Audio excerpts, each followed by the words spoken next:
उपास्य देव में तन मन प्राण सर्वस्व समर्पित कर देता है तो उपास्य देव उससे एक क्षण भी दूर नहीं रहते। यही उपासना का अर्थ है। सदैव अपने इष्ट के समीप रहना उपासना, समीप रहना भाव से, तन से। हमारा तन उनकी सेवा में, मन उनके भाव में, वाणी उनके नाम गुण कीर्तन गायन में, श्रवणेन्द्रिय उनके श्रवण गुणों का करना, नाम कीर्तन का करना, नाम जप का श्रवण करना, साक्षात भगवत स्वरूप हो जाता है। जो है वही प्रकाशित हो जाता है। ये भटकना इसी जन्म में सुधर सकता है, पशु पक्षी आदि योनियों में नहीं। इसलिए सावधान होकर के एक एक क्षण, एक एक श्वास, एक एक वृत्ति राधा नाम में लगा दो, खुद परिणाम देख लोगे। श्री कृष्ण चंद्रजू को कोई अपनी तपस्या के द्वारा, यज्ञ दान वेदाध्ययन तीर्थ स्नान आदि के द्वारा कभी वशीभूत नहीं कर सकता। और निश्चित किया हुआ मूल्य राधा नाम है। जो राधा राधा राधा वो प्रभु को अधीन कर लेता है।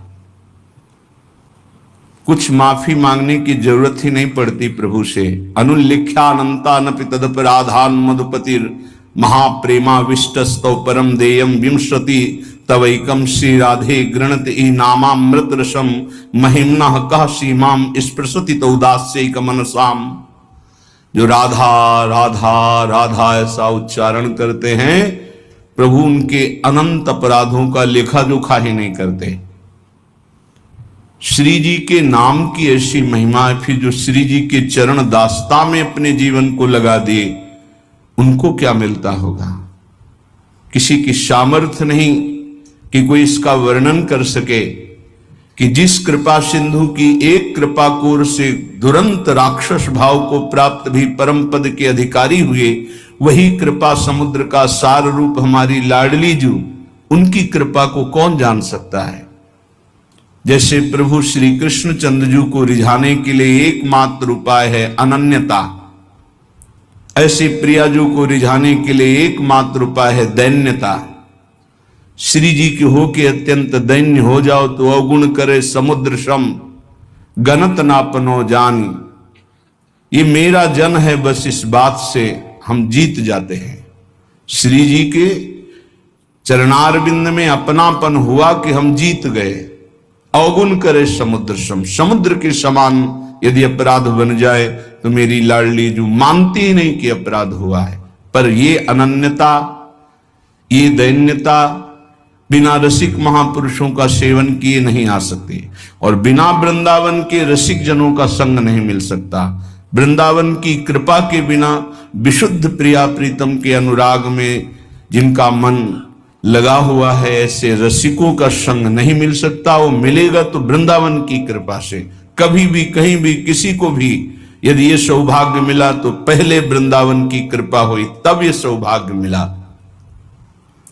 श्रीपाद प्रबोधानंद जी महाराज कह रहे हैं, गाढ़ा शक्तिमता मपीह विशेष स्वत्यंत निर्वेदतो दृक्पाते प्रसहिष्णुतातिशयिनाम योगे समुद्योगिनाम ब्रह्मानंद रसैकलीन मनुषाम गोविंद पादाम्बुज द्वंद्वाविष्ट धियाम च मोहनमिदं वृंदावनम स्वैर्गुणैः। बड़ी महिमा की बात कह रहे हैं श्रीपाद प्रबोधानंद जी महाराज।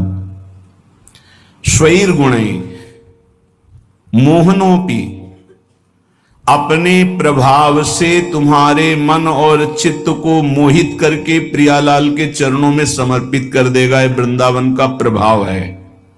अब अपने को सबसे दीन समझा जाए, नाम जापक अपने को सबसे दीन समझे, मैं सबसे नीच। ओ ऐसा आप सत्य मानिएगा, जो नाम जापक है वो कोई बनावटी नहीं कि वो बनावटी बोलते मैं अधम हूं, मैं दीन हूं, मैं नीच हूं, ऐसी बात नहीं। अनुभव होता है प्रभु की कृपा कहां और कहां मैं नीच, ऐसा दोनों का तारतम्य अनुभव होता है।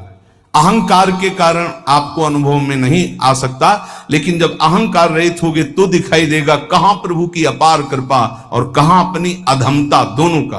देखो स्वामी जी महाराज श्री ललिता जी के अवतार हैं, श्री स्वामी हरिदास जी, और अपने सिद्धांत पद में कह रहे हैं मोसो ना बिगारन को और तोसो ना संवारन को, तो ही मोई पड़ी हो।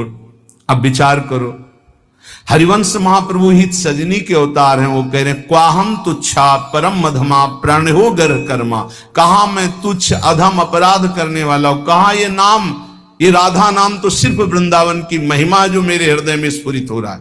क्या है ये? कोई साधक है, कोई संत है? ये तो साक्षात भगवान आचार्य रूप में अवतरित होते हैं। ये तो जब जब होए धर्म के हान, सेवक जी महाराज हरिवंश महाप्रभु के लिए लिखते हैं, जब जब होए धर्म के हान तब तब तंग धरि प्रगटत आन, जान और दूजो नहीं। तो उपासक को चाहिए, जो नाम जापक उसका नाम तभी प्रकाशित होगा जब उसमें दैन्यता आए कि मैं तो वास्तविक मैं बहुत अधम हूं, लेकिन हम पर प्रभु की बहुत कृपा है। ये दोनों साथ होने चाहिए, केवल अधम ही कह के नहीं रुकना है।